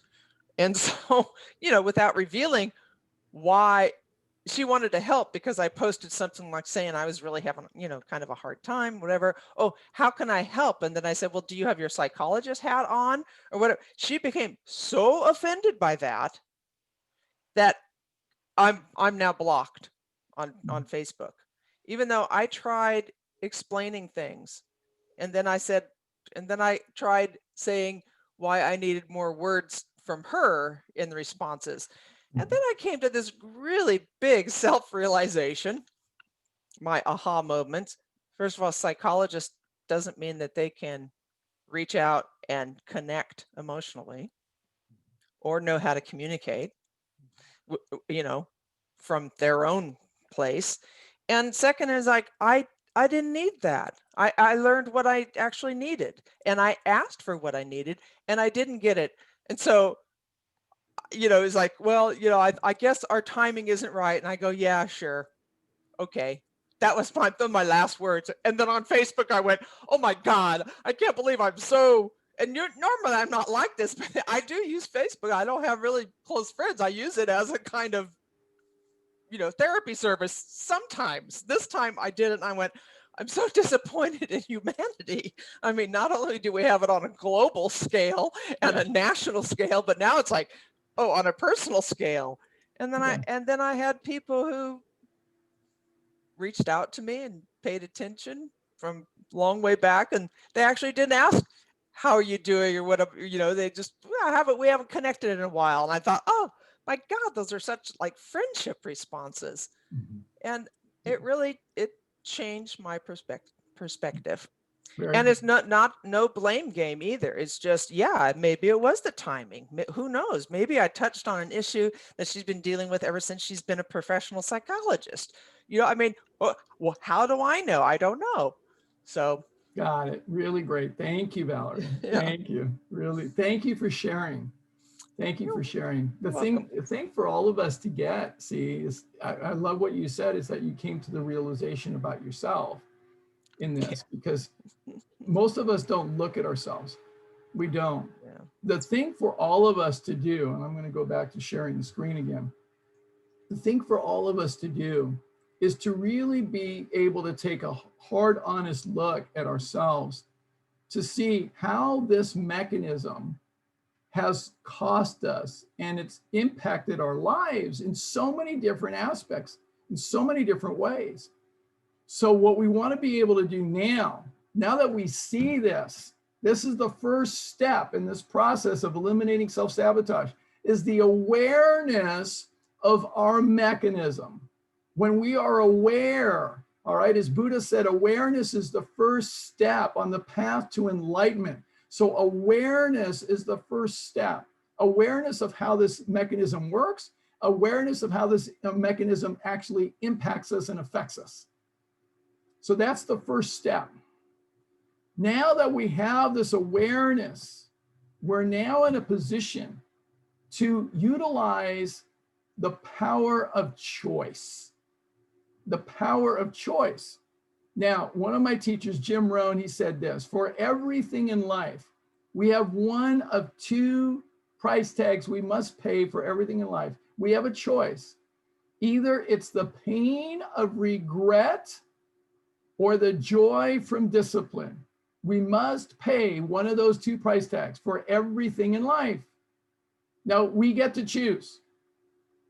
Now, if you want to continue to experience the self-sabotage that you've had in your life, in every area of your life that you've had up to this point in life, you are choosing the pain of regret. There is nothing further you need to do. However, I asked you earlier if you were ready to end the insanity, and you all said yes. So that leaves you one choice: the joy from discipline. Now, what I'm talking about here is disciplined thinking, disciplined speaking, and disciplined actions. All right, disciplined thinking, disciplined speaking, and disciplined actions. All right, so that's what we need to do. Now, to get us started, okay? Very good. So to get us started, here's a little exercise, a little visualization exercise. So I want you to imagine for a moment that you've been banging up against this iceberg over and over and over and over in your life. You've been banging up against it over and over. And now, because you came here today, you now have an opportunity to get past the iceberg. You see, you've been blind. You didn't know you were running up against an iceberg. You've been in the submarine. You've been hitting this iceberg every single time. So now I want you to visualize that you are in your personal submarine. Here it is. And for the first time in your life, you can actually see this iceberg. There it is. It's in your gun sights. There you are. And this is actually Margaret Thatcher, but I just want you to visualize it's you. Okay? So you've got this iceberg in your gun sights for the first time in your life. Like, no kidding, you have the opportunity of a lifetime to blow this thing to smithereens. So repeat after me. I know you're all muted. Low torpedo bay number 1. Say it loudly. Low torpedo bay number 2. Fire 1. Fire 2. Both torpedoes running hot and true, Captain. Countdown to impact. 5, 4, 3, 2, 1.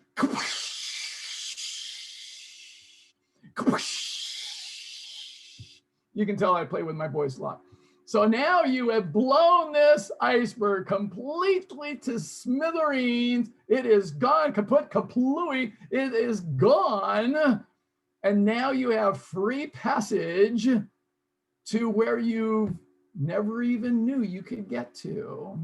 You now have free passage to a place where all your dreams come true. A place called Fantasy Island. Yes, where all your dreams come true. Instead of a plane, we're coming by submarine.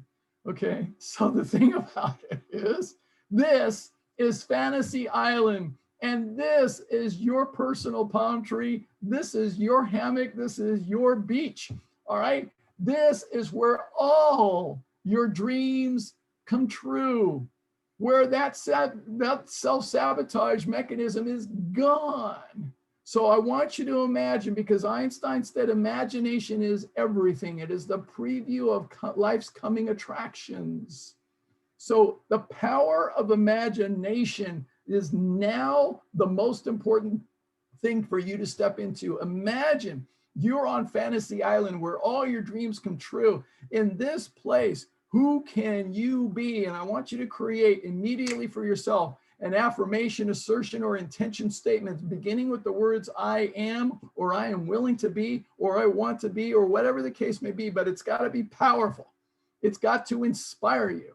It's got to be like, I am bold, courageous, I am amazing, I am healthy, I am fit, I am loving, I am a leader, I'm disciplined, I'm effective, whatever the case may be.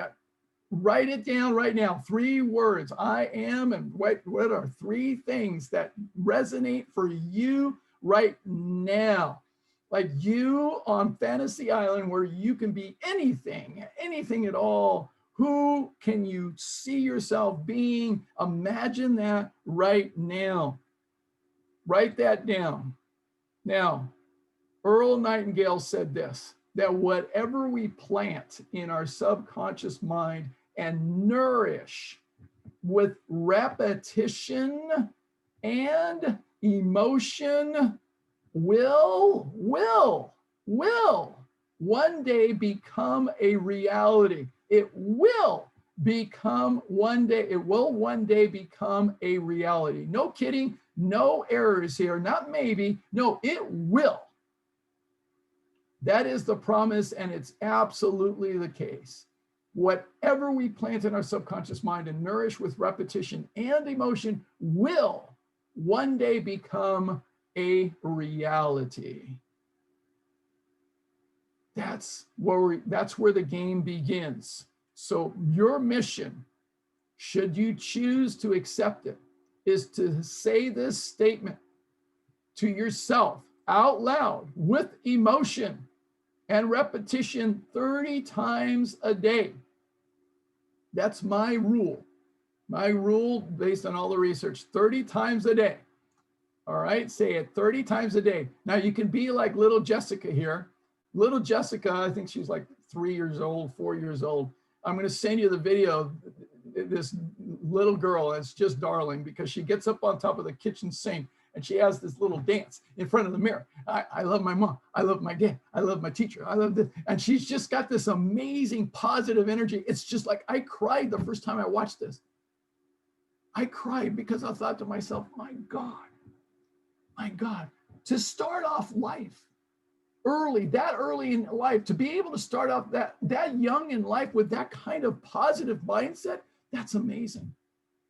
That's amazing. So it's never too late to start. It is never too late to start really being able to do this. So you need to act consistently with your affirmation statement, assertion, and intention as often as possible. All right, commit to doing this. Now, these are the 4 steps. This is how it works. Today, we did the work on all this to get you started. Awareness is number 1. That's what that whole process of going through the map, being able to be aware. Second, you have the power of choice. You get to choose. You're an adult. You're a human being. You get to choose. You have that power. Choose the joy from discipline. And then discipline thinking and speaking. Say your affirmation statement. Say it 30 times a day. Say it every day. And then discipline actions. Take actions consistent with your affirmation statement every single day. Just get better at it. You're not going to be perfect. I promise you. You will not be perfect. It's all about progress, not perfection. Progress, not perfection. Now, I'm going to give you some additional reading material. I'm going to send you all kinds of resource information. All right. And I have been looking for great books to be able to complement everything that I've been putting together in this model. I've been teaching this model for years and years and years. And I finally came across these books just this last year and a half. And it's fabulous. Gary John Bishop is a phenomenal personal growth and development teacher. Phenomenal. And he wrote these 3 books. I'm going to recommend that you get these books. Don't get wigged out by the titles, okay? They're powerful. Un-F yourself. It is powerful. Get out of your head and into your life, all right? Stop doing that S, all right? And self-sabotage and demand your life book. That's the second book. Don't pass up the process here. Start with this. That's number one. Un-F yourself, number one. Stop doing that S. That's number two. The third book is Do the Work. That is a workbook. And that's where you take on the lessons from these first two books to actually put the work in and you write it out. It's fantastic.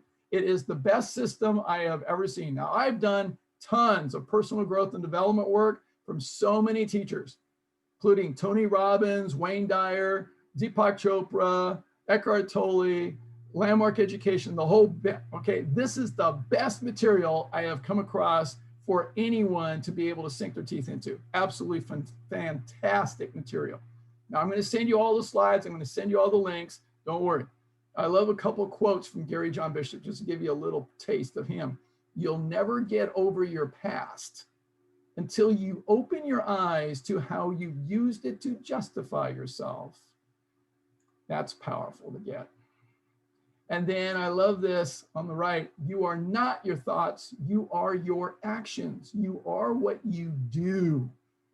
And your actions are the only thing separating you from where you are and where you want to be. It really is that way. So it's very powerful stuff. In addition, another great book. This will be the fourth book in this series I'm going to recommend. And it's Kyle Cease's book, The Illusion of Money, Why Chasing Money is Stopping You from Receiving It. And it has nothing to do with money. It has everything to do with getting your mind out of your own way. Money is only energy. It's a reflection of everything that you want in your life. And so it is powerful. He transformed his whole life. It is a fantastic book, absolutely amazing. I'm going to send you the link also to his documentary film, which is The Illusion of Money. It is fabulous material, absolutely wonderful. So I'm going to plug you into that. All right. I have empowered you with a path, with a process. I'm going to send you the email. You've got the worksheets as well. And I'm going to send that in the email. Now, the final question is this. Are you committed, no kidding, to making the rest of your life the best of your life? And I hope the answer is yes. So would you like to make the rest of your life the best of your life and get out of your own way? If the answer is yes, I want you to then use the power of imagination. Imagine, what would that look like for you if you were living your best life? If you could be living your best life, what would that look like for you? Would it look like maybe this? People who are in their 50s, 60s, 70s, being active, vibrant, and healthy, and fully alive, being able to do amazing things? Yeah, maybe so. That would be great. Would you like to be able to finish your life filled with health, energy, vitality, and fun to the very end? Like my godmother, who died at 102, sharp as a tack, dancing. She danced with me when she was 92 years old. I mean, come on. Come on now. So the question is this, where are you now? Are you there yet? Chances are you're not. So how will you get from where you are now to where you want to be? How will you get there? Like anything else in life, you need a plan. You need a plan. But do you have a plan that's actually proven to work? Most of us do not have a plan that's proven to work to giving you your best life. I do. I do, and I'm living proof. You see, I told you that story about how I had sabotaged myself. What I did not even tell you was that at that point I had high cholesterol, high blood sugar, and high blood pressure. Yeah, I had issues. I didn't care. So I got straight with myself and I went back to using what I knew would work, a proven plan to work. It's a 4-point plan, but it's not any mystery, and it's not any secret, and it's not any shortcut either. It's a 4-point plan, like no kidding, this works. So the first of the 4-point is beginning from within. As Einstein said, the significant problems we face cannot be solved at the same level of thinking we were at when we created them. We have to rewire our subconscious mind. That's where it begins. Secondly, we need a proven strategy, an evidence-based approach. That's what lifestyle medicine is all about, an evidence-based approach. Third, we need support and accountability. Don't think for a moment you've got this all figured out, that you can do it all on your own. Yeah, how's that been working for you? No, doesn't go well. We all have to be intelligent if we want to succeed in anything in life. Nobody is successful by themselves. Nobody graduates from high school without any teachers and without any books. Come on. All right. So you got to be intelligent. And we have to do this right. And then fourth, we need to have a track record of consistency in practicing our habits and developing our habits, because it takes time to develop our habits. It takes 21 to 30 days to develop just one new habit, but to create an entire lifestyle may take 20, 30, 40 habits or more. That's going to take some time and diligence. So here's what I offer to help people to be able to create a permanent lifestyle change, a thriving, healthy, happy lifestyle. So number one is I do lifestyle medicine consultations. This is an individual approach. I work with people one-on-one, and I do a get started approach. This is to be able to dig in with you. I give you all these fabulous forms to fill out, and then you send them back to me, and then we can do a Zoom meeting, and then we do a 2-hour session, usually an hour and a half to 2-hour session, and we dive in, and I help you to develop an individualized plan. This is my friend John. He is happy in this picture because he's 75 pounds lighter than when he started with me, and all his blood values are completely normal. He's thrilled and delighted. Okay, so this is what the individual approach can do. Secondly, I have a group program. This is an incredible, amazing transformational. It's the only transformational lifestyle medicine program on the face of the planet. Okay, so it is outstanding. And it doesn't matter what your area of concern is, whether it's your weight, whether it's your exercise, whether it's your sleep, whether it's your hydration, whatever it is, it's any area of your life that you want to take on. It's powerful. Now, this is a group program. I'm having to do it virtually right now. We did it virtually in October of last year, October 2020. And so we're going to do it again February. And then so we have 2 weekends, 2 intensive weekends where I go in depth into a lot of material. All right. The curriculum is the curriculum. I go in weekend 1, we go here into your mind and set you up for success so that you do not sabotage yourself over and over again. In fact, eliminating self-sabotage. What you got today is a slice of my lifestyle medicine immersion program. The second weekend, we go into all the areas to set you up on an evidence-based approach to improve your lifestyle habits in nutrition, hydration, cardiovascular exercise, strength, sleep. There's more. But then I set you up for success because you're going to develop an understanding of how habits can be developed for a lifetime so that they stick. And then I'll teach you how to set goals in one of these areas. And then you're going to focus on one of those areas for the next 12 weeks. Then you're going to be put into small group coaching pods. And I'm going to coach you for the next 12 weeks. We'll have weekly calls about it, anywhere from 45 minutes to an hour. We'll have weekly follow-up coaching calls. These are structured calls. You're structured, no weird, this is not weird stuff, okay? All right, this is structured approach. And so this is what works, and people create magnificent results. I've had people lose 42 pounds and lower their blood pressure. I've had people completely remove their cancer markers. People completely reverse their diabetes. I've had all kinds of wonderful, amazing results. Here's one of my students, okay? This is Donna, a retired nurse.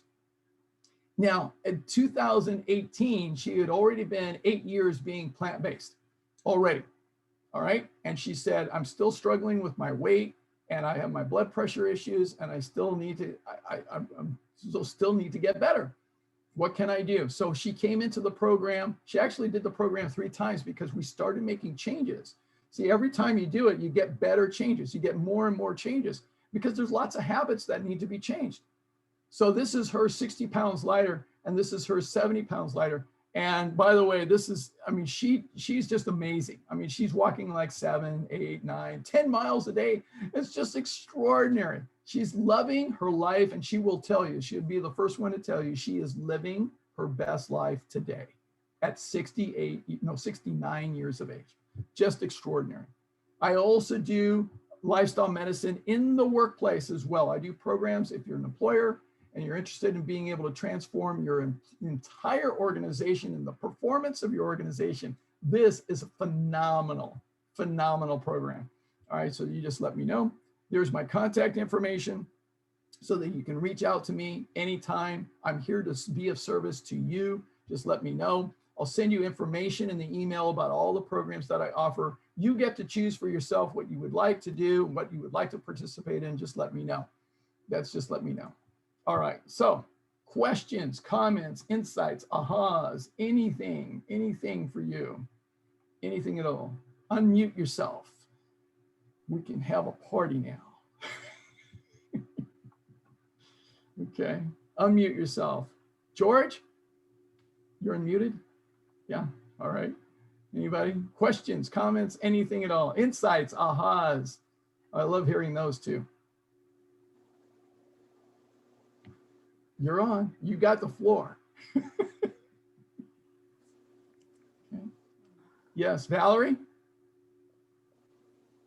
I think I did a weekend with you. Yes, you did. More than 3 years ago. Yes. I had gone back to school at 50 to become a speech and language pathologist.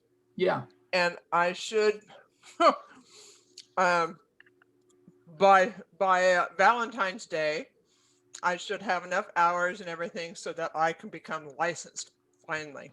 That has been like an 11-year path for me. Wow. So that goal was one of the things I used as an excuse not to get my weight under control. And now that's no longer going to be an excuse. There you go. I had this little post-it on here because I'm doing now, I had just started to learn how to do therapy one-on-one and in groups with kids when COVID hit. And I went, oh my God, I'm just learning this one way. And now I have to do teletherapy. So Right. I went back into the workbook that I had from you during that weekend program. And I said, choose one, pain of regret or joy from discipline. And it has been on my wall because my God, along with my ADD and all my other emotional stuff, I just don't want to do my work. I procrastinate and then I find so many other things to do. So that has really kind of kept me on path. So coming to this now, it's like, yeah, another shot in the arm. I really appreciate it. Really great. Awesome. Really great. Just awesome. Thank you for sharing that. And remember, you're a graduate. So when you did the program with me back then, I didn't have the 12-week follow-up. Now I do. And it's so much more powerful than ever before. I mean, I've had this last program, I had people that were in your program and they just got so much more out of the program with the 12-week follow-up. It's just fantastic. And remember, you get the graduate rate too. You get the graduate rate. Well, for now, I'd like to say that one of my New Year's gifts to myself was that a gal that I was in the SLP program with, she became a coach and a health coach. And I thought, okay, she knows me from that program. That was like boot camp in so many ways. And, you know, so I signed up with her. So I'm actually going through a little coaching program with her right now. Great. Awesome. But you are always on my wall. That's great. Thank you. I'm humbled. Thank you. That's great. Really great. Okay. Who else? Let's see. Let me go to the chat window here. Yes, Linda. Yeah, well, my real nickname is Jetta. I don't know how to change my name on there. Oh, my real name's Linda Ostrowski, but my nickname's Jetta. Everyone calls me. Okay, got it. But you just reminded me, you know, that I got to really get my goals in gear because, you know, I had one goal to be on TV and I did it. I was at America Got Talent and I danced with Howard Stern. That was amazing. And that was a goal. And I did it. Now I got to do other parts of my life, like getting to bed early and trying to, I eat pretty good. But so you just reminded me how I got to get myself in new goals. Great. Awesome. Awesome. I was wondering, what do you think about fasting? What do I think about fasting? Okay, so I was so glad that Michael Greger actually came out with the research on this. The way I've always approached fasting is this, from a neurological perspective. So it's very, very simple when you look at it that way. But the research actually backs up what I've been saying for years. And that is this, that anytime we fast, what we're doing is we're inducing the sympathetic branch of the central nervous system to be triggered. So when we are in the sympathetic state, we're in the state of survival. So that's a stressful situation for our body. Now, if you don't believe me, try going without food and keep on doing what you're trying to do and try to think of that and try to see if your body feels happy. Usually it doesn't. Okay, so the thing is, we need food. We need to be able to have food. Now, if you really want to know how fasting affects us, just deal with a baby. All right, deal with a baby. Try having a baby go without food, and you'll find out really quick because they'll be crying within about 2 to 3 hours. All right, so the thing about it is that we're wired from infancy to have food about every 2.5 to 3 hours on a regular basis. I've seen this 4 times because all my 4 children were nursed for the first year of their lives. So we are wired neurologically to eat consistently, and then the brain can operate in the parasympathetic state as opposed to the sympathetic state. And what happens, and we have research on this from exercise physiology. I've coached athletes for 40 years. I would never, ever put an athlete on an intermittent fasting program, ever, and expect them to perform well. It's not happening. It's not happening. My youngest son is 6'5", 180 pounds, collegiate swimmer, sophomore year at UC Santa Cruz. All right, there's no way intermittent fasting is going to work with him. So the thing about it is that we all need to eat on a consistent basis in order to keep our brain in the parasympathetic state. So it's very important for us to be able to be mindful of that. So the research actually shows that when we do intermittent fasting, we trigger the sympathetic state. Once we trigger the sympathetic state, we will store a higher percentage of anything we eat after that as fat. We will lose fat, we'll lose muscle and water as well when we're in the sympathetic state. So you'll lose weight, but not necessarily fat weight only. You're going to lose muscle, bone, and water, and some fat as well. So that's what we want to be able to do, is do it the right way. So make sure you check out my webinar on lose weight, feel great. I cover that. So good stuff. Great question. Any other questions? Anything? Anybody? Okay. Yeah. And okay, you're on a fast right now. It works great for you. That's only 10 days. All right. So the other thing is watch later. Physiologically, we know different. Okay, let's see. I was watching a 79-year-old woman on Zoom yesterday. It looks like she's in her 40s, intermittent fasting and raw. Don't eat unless you're hungry. Well, so here's the thing. There's all kinds of different, there's all kinds of individuals, but that's not the rule for everybody. So good questions. Okay, anybody else? Somebody said, oh, this is great. Any other questions? Anybody? Anything at all? Okay, really great. Thank you for being here. I wonder, where's David? He said he's fasting. I don't see David. Well, he's not here. He's there. David is here. So the thing is, I don't have everybody. David's here. So the thing is, thank you for being here. Thank you so much. I appreciate each and every one of you. I love you all. So here's my request. I have my final request, and that is this. Please, please, please share this information with others. Share it with everyone that you know and you care about. Please share it. So share it widely. with all your friends. You have my complete permission to share all my material. Okay, so share it all. I have no attachments to any of this stuff. Just share it. All right, so please be willing to share it with others. You may save lives by doing that. So thank you for being here. I love you all. Next week is the truth about protein. Now that's a question that everybody asks me all the time. So, what, you only eat plants? Where do you get your protein? We're going to answer that question next week. It's phenomenal. Wow, you're going to love that one. It's really great. Okay, see you next time. Thanks so much, Ruben. You're welcome. Thank you. Thanks, Nathaniel. Thank you. All right, great. Bye. Bye, Ruben. Thank Bye. you. You're welcome. Thank you. Bye-bye. Thank Bye. you.